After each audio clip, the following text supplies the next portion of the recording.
Naniniwala tayo doon sa kasabihan na habang may buhay, may habang may buhay, may Pag-asa. habang may buhay, may Asa.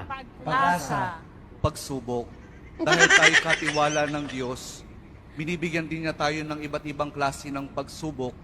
Kaya po doon sa pagsubok na yon, saka pa lang natin mauunawaan na talagang ang ating buhay ay mayroong, habang may buhay mayroong, Pagsubok. habang may buhay may Subok.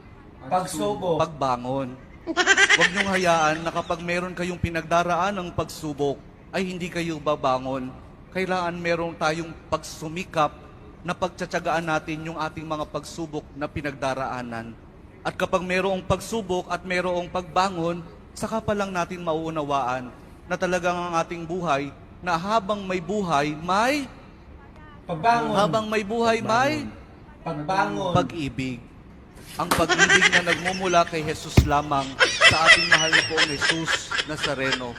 Dahil doon, kapag naunawaan natin itong mga bagay na ito, na habang may buhay, may pagsubok, may pagbangon at may pag-ibig na nagmumula lamang kay Jesus, saka pa lang natin mauunawaan at matatanggap na talagang habang may buhay, may